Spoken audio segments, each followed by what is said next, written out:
an angry rampage the next verse. So I look at the next one and it says, "And then Adam received words from his Lord. And God turned to him mercifully, for he's oft returning, ever merciful." Well, if I had any doubts up till now that God is not enraged by what this has happened, that God hasn't prepared mankind for this choice, for what was eventually going to happen, that all this was preparation for mankind to begin his earthly sojourn in this famous allegory, if I had any doubts before now, I had them, certainly didn't have them after reading this verse. This verse is entirely consoling, reaching and merciful, reaching out to mankind in mercy. Mankind goes to earth. He's obviously afraid. He obviously feels remorse. He's in an unfamiliar environment. And what does God do? He turns to him. He turns to him. In Arabic, the word has the meaning of like a father turning towards an infant or a child or somebody, or a parent, a mother turning towards her child. And he turns to him mercifully, for God is oft returning, ever merciful. And Adam receives words from his Lord. What kind of words? Probably words of consolation, words of hope, words tell him not to be scared. And in the next verse, we see those are exactly the type of words that Adam receives. He says, "Go down, Adam and his spouse. Go down from the state, all of you together." Repeating that again, just so that we know that this is not a punishment here. "Go down from the state, all of you together, and truly there will come to you guidance from me. And whoever follows my guidance has nothing to fear, nor shall they grieve." It is an emotional picture. This young couple is here, in fear, and in shame, feeling remorse, and God reaches out to them and turns towards them and tells them, "You have nothing to fear, nor shall you grieve. I know this is tough for you, but you've been prepared for it up till now, through your entire existence. It had to happen. This is a necessary stage in your development, in your growth, but just hang in there, follow my guidance, be true to me and I'll be true to you. I'll guide you, I'll help you, I'll do whatever you need. Just follow my guidance and you have nothing to fear, nor shall you grieve." Okay. So I was impressed.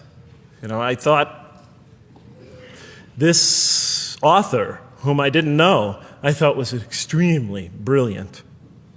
Because the story is entirely coherent, but it's bringing out entirely new meaning. And it's stressing some things in the human equation that I would never have normally thought of. Actually, I thought these sort of things argued against the existence of God. Here, the author was using them to say, look at these. These play a fundamental role in the purpose of life. What? Intellect. Human beings have intellect. Right. In response to the angel's question, they are moral creatures, and they are subjected to evil and angelic promptings. And they have to choose between them again and again and again throughout their existence. And their growth, which the Quran talks about frequently, is going to depend on that. We're here to grow, as we will see. But it emphasizes choice. Human beings are creatures of choice. It also emphasizes suffering. Suffering. Hey, that's pretty nice writing. It also emphasizes suffering. Human beings are going to suffer here on earth. That's the first thing that the story mentions. Spread corruption and shed blood? Havoc, suffering, pain? Yes, these three things play essential roles somehow, the story is saying, in our development on earth, in our very purpose of our development. These are the three things we've always had the most trouble grappling with, all theologies have. Why give us intellect? If it leads us often to challenge in our minds the existence of God, if we can't reconcile the existence of God with our minds, with our reason, why give us choice if we could choose to do wrong? Just make us angels. Why let us suffer so on earth? Just pop us into heaven. And here the Quran is telling that these play essential roles in our attaining of faith. Not only these, of course, it also mentions guidance, God's forgiveness, revelation, etc., angelic forces, satanic temptation. It mentions all these other things as well. But these three essentially really caught my attention. I never expected that these three things would be emphasized. And so as I read through the Quran, I looked, anytime I saw anything that seemed to relate to this, I would write down notes and underline it. You know, and I would walk up and down in San Francisco with my pen as I'm walking, because I like to walk about 7 miles every day, and I'd be underlining. My friends would always say, "Jeff, what book are you reading?" And I would lie to them. I'd tell them, "Oh, it's a great novel or something." You know, I didn't want them to know that I was reading the Quran. I think they thought I was going nuts. But in any case, so very quickly, I was wondering, does the Quran really emphasize reason? Does it really emphasize choice? Does it really emphasize suffering? How much more time do I have, Madam Speaker? 35? 25, okay. I'll do the best I can. So let me just try to indicate to you, as I read through the Quran, and I'll try to get through this quickly because you guys look tired. And I know you're interested to find out how that basketball game is turning out.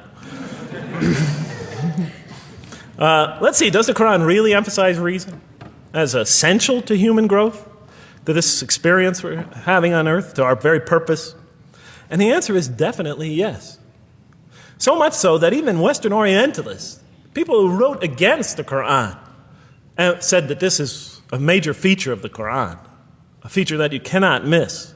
Henri Lamens, writing in the early part of this century, one of the famous Orientalists, you know, who wrote very much against Muslims, hoping to unseat them from their religious belief.